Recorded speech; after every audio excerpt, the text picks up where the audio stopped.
তোমরা সবাই কেমন আছো? আলহামদুলিল্লাহ ভালো আছি। সবাই বলতে হবে আলহামদুলিল্লাহ, শুকরিয়া আদায় করতে হবে, ঠিক না? আমি ভালো আছি যে তোমাদের দেখে আমার ছোটবেলার কথা মনে পড়ে গেল। আমরা যখন গ্রামে পড়ছি, তো এর চেয়ে আরো বড় মাঠ ছিল তখন গ্রামের স্কুলগুলোতে, তো এগুলো দেখে আসলে মনে পড়ে যায়। এখন তো পাওয়া যায় না, শহরে পাওয়া যায় না। তোমরা অনেক ভাগ্যবতী যে এরকম একটা সুন্দর পরিবেশে, এত সুন্দর মাঠ আছে সামনে, খেলাধুলার জায়গা, এখানে ক্লাস করতে পারতেছো। মজা লাগতেছে না? হ্যাঁ হ্যাঁ, আরো আছে বিষয়, সেটা হলো কি, আমরা আমরা আমরা সৃষ্টির সেরা জীব তো না? কেন বলতে পারবে আমরা সৃষ্টির সেরা কেন, কি কারণে বলো? কেউ কেউ বলতে হাত তুলো। আমরা সৃষ্টির সেরা জীব কেন, কিভাবে পার্থক্য হলো? অনেক জীব তো আছে, 18,000-এর মতো সৃষ্টি আছে আল্লাহ সৃষ্টিকর্তা। আমাদের বিবেক বুদ্ধি, রাইট, ঠিক। আমাদের হলো বিবেক বুদ্ধি আছে, কোনটা ভালো কোনটা মন্দ আমরা বুঝতে পারি, ঠিক না? এই জন্য আমরা সৃষ্টি সেরা, গরু ছাগলের মতো না, ঠিক না? আমরা এই জন্য আমরা বুঝতে পারি যে আমাদের বিবেক বুদ্ধি আছে। তাহলে ভালো মন্দ যদি আমরা বুঝতে পারি, তাহলে তো আমরা সেইভাবেই চলবো নাকি, যে কোন কাজটা ভালো কোনটা মন্দ আমরা তো সবাই বুঝি। যে শিক্ষককে সম্মান করে, এটা ভালো না মন্দ? পিতা মাতাকে সম্মান করে, এটা ভালো না মন্দ? রাস্তা দিয়ে হেঁটে গেছে কোনো মুরব্বী, বড় ভাই, তাকে সালাম দেয়া ভালো না মন্দ? আমরা কি এটা আদৌ করি না? করি না। কিন্তু করতে হবে, এই সম্মানটুকু অর্জন করতে হবে, আজকে থেকে করতে হবে, যেখানেই যাই না কেন। তোমরা যারা ছেলেরা আছো, ছেলে বাবারা, এরা কিন্তু মেয়ের যারা আছে, এরা তোমরা তোমাদের বন্ধু। আমরা একবার ইউনিভার্সিটি পর্যন্ত আমরা সবাই মিলেমিশে একসাথে, এরা কিন্তু আমাদের বন্ধু। এরা আমাদের বন্ধু, এরা আমাদের বোন, তোমাদের বোন, ঠিক না?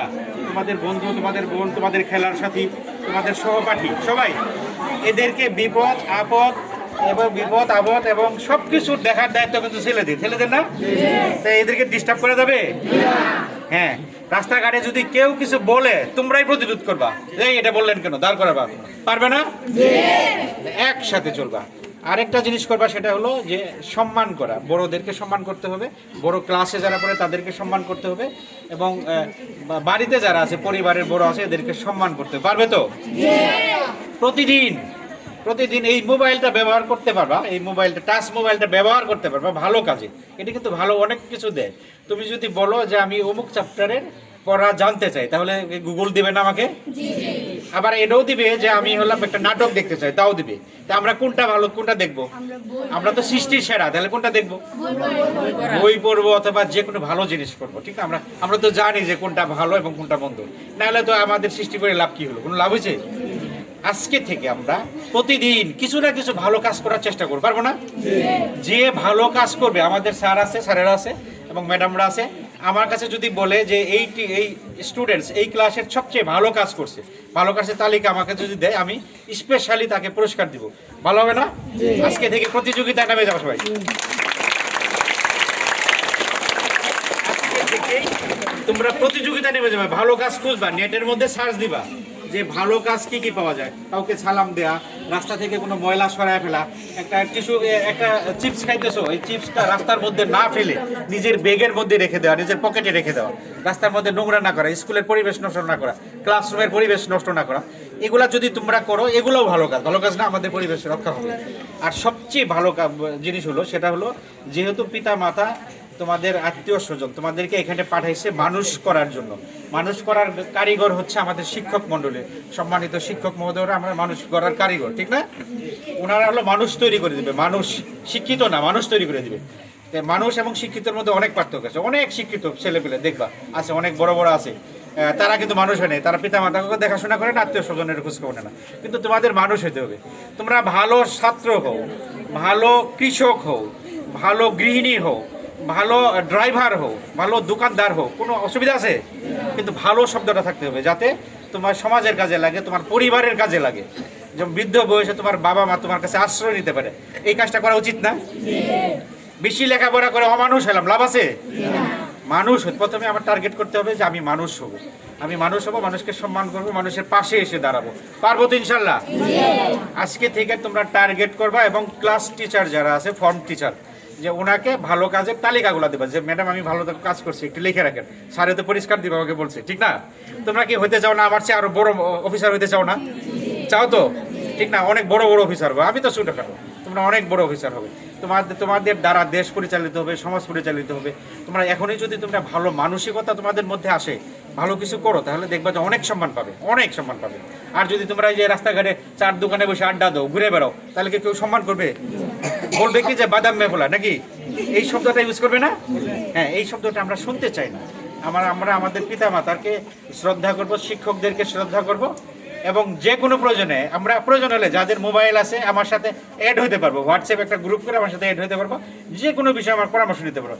তোমার বাবা যদি রাত্রে বাইরে থাকে, বেশি রাত পর্যন্ত ঘোরাফেরা করে, আমাকে ফোন দেবা, বাবা বাইরে, দরজা খুলবে না, এরপরে যদি কিছু বলে আমাকে জানাবে, ভালো হবে না? এত রাতে তো বাবা 12টা পর্যন্ত 1টা পর্যন্ত থাকার কথা না, থাকার কথা। তাহলে এরে দরজা বন্ধ করে যে আমাকে ওসি স্যারের বলে দিছে যে হলো এই বেশি রাতে বাইরে থাকা যাবে না। পারবে তো আজকে? ভাই যারা আছে, বড় ভাই যারা আছে, এভাবে বলেছে। যদি কথা না শুনে তাহলে আমাকে ফোন দিবে, আমি নাম্বার দিব তোমাদেরকে। আমাদের এই যে স্যারের কাছে নাম্বার আছে, ম্যাডামের কাছে নাম্বার আছে, নাম্বার নিয়ে যাও। আর মোবাইল কার কার কাছে আছে হাত তুলো। সবার কাছে মোবাইল আছে। মোবাইল কি থাকা উচিত? মোবাইল থাকা উচিত না ক্লাসের মধ্যে। তাহলে আমি টিচার, সম্মানিত টিচারদেরকে অনুরোধ করবো, হ্যাঁ, ক্লাসরুমে যেন কেউ মোবাইল না নিয়ে আসে, খেয়াল রাখবে। মোবাইল দেখো, তাহলে মনোযোগ ওই দিকে চলে যাবে, খেয়াল রাখবে। মোবাইল একদিকে খুব ভালো, এরা তো ছোট মানুষ, এরা তো আর অত কিছু বুঝে না, সবার মোবাইল আছে, ঠিক না? এটা কিন্তু খুবই ভালো, কিন্তু ভালো কাজে ব্যবহার করতে হবে। তবে চেষ্টা করবে মোবাইল যেন রাত্রে ঘুমানোর সময় বাবা মার কাছে মোবাইলটা জমা দিবে, পারবে না? আর ক্লাসরুমে আসার আগে মোবাইলটা বন্ধ করে দিবে। মোবাইলটা নিয়ে আসার প্রয়োজন নেই, এটা নিয়ম করে দিলেই হয়, ঠিক না? মোবাইল নিয়ে আসবে না, কেউ নিয়ে আসবে না মোবাইল। ক্লাসে মোবাইল নিয়ে হঠাৎ করে বেজে উঠবে, মনোযোগ নষ্ট হবে, ঠিক না? তাই আমি যেগুলা বললাম, আমার কথাগুলা কি কোনোটা অপছন্দনীয় কথা আছে? ভালো লেগেছে তো? কথাগুলা রাখা যাবে? আচ্ছা, কথাগুলো যদি রাখা যায় আমি খুব খুশি হব। তোমরা আমার সন্তানের মতো, আমারও সন্তান আছে, ঠিক না? আমি চাই যে তোমরা এক একটা ঘরে এক একটা মানুষ হিসেবে গড়ে উঠুক, এবং প্রত্যেকটা ঘর যেন তোমরা বাবা মার মুখকে উজ্জ্বল করে নিতে পারো, কেউ যেন বলতে না পারে যে অমুকের সন্তানটা খারাপ। আরেকটা জিনিস, আমরা তো সৃষ্টির সেরা জীব, কোনটা ভালো কোনটা মন্দ আমরা বুঝতে পারি। যেটা খারাপ ওই দিকে আমরা যাব না। নেশা করা, এই যে নেশা করা যে কত খারাপ এটা জানো? এর চেয়ে খারাপ নাই। সকল অপরাধের মূল হচ্ছে নেশা, সকল অপরাধের মূল। প্রতিদিন তোমরা একটা কাজ করবা, আজকে থেকে আমি বলে দিই, আমি যেটা করছিলাম ছোটবেলা, আমার দাদি আমাকে শিক্ষা দিয়েছে। ছোটবেলা আমাকে টিফিনের জন্য 2 টাকা করে দিত, আমরা যখন 2 টাকা 5 টাকা করে দিত, এর বেশি দিত না কিন্তু ওই সময়। তা আমি এখান থেকে 25 পয়সা 50 পয়সা হলো বাস্কেট, আগে তো বাস্কেটে পয়সা ঢুকানো যেত, এখন তো মাটির ব্যাংক পাওয়া যায়। তো প্রতিদিন তোমাদের টিফিনের টাকা থেকে কিছু না কিছু 1 টাকা হলো এক জায়গায় সঞ্চয় করবা। এই সঞ্চয়টা করার পরে এটা একসাথে যখন হবে, তখন সবাই বন্ধু যারা আছে একসাথে করে কোনো গরিব ছাত্রকে একসাথে কিছু বই কিনে দিবা, ভালো হবে না? ঠিক না? অথবা তোমার প্রতিবেশী কেউ যদি, কোনো বাবা মা যদি বিয়ে দিতে না পারে কোনো সন্তানকে, একসাথে এই টাকাটা দিয়ে দিবা, তাহলে এটা ভালো কাজ না? তোমার এটা কি, তোমার এই 5-10 টাকা থেকে তুমি এই একটা টাকা যদি তুমি রাখো, তাহলে কি তোমার টিফিন কম হবে? কম হবে না, কিন্তু টিফিন ঠিক আল্লাহ ঠিক পেট ভরাই দিবে। কিন্তু এই 1 টাকা তোমার কাজে লাগবে, একটা মানুষের ভালো কাজের জন্য তুমি ব্যয় করতে পারবে না? আজকে থেকে প্রতিজ্ঞা করো, পারবে তো? আর ভালো কাজ করবে, ফর্ম টিচার যারা আছে ওনাকে লেখায় নিবে, আমার কাছে পুরস্কার নিয়ে যাবে। প্রতি ক্লাসে আমি একজন করে ভালো কাজের ছাত্র ছাত্রী দেখতে চাই, পারবো তো? তাহলে আর কিছু বলার আছে স্যার? আর কিছু বলার আছে স্যারদের? হ্যাঁ, আর হলো ওই মাগরিবের নামাজের পর কেউ বাইরে থাকবে না। আমি যদি কাউকে দেখি যে কোনো ছাত্র ছাত্রী বাইরে ঘোরাফেরা করতেছে মাগরিবের নামাজের পর, বাজারে অযথা ঘুরতেছে, তাহলে কিন্তু ধরে নিয়ে যাব। আমি ধরে নিয়ে যাই তোমাকে, কিন্তু তোমার বাবা মাকে ডেকে নিয়ে এসে অপমান করবো। তাহলে কি ভালো লাগবে? ভালো লাগবে? তাহলে কি উচিত তোমাকে বাজারে ঘোরাফেরা করা উচিত?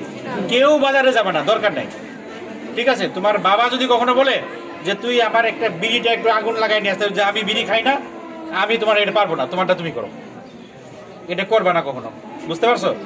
আমি যেহেতু বিড়ি খাই না, বিড়ি সিগারেট খাই না, তোমার কাজ তুমি করো, এটা আমি পারবো না।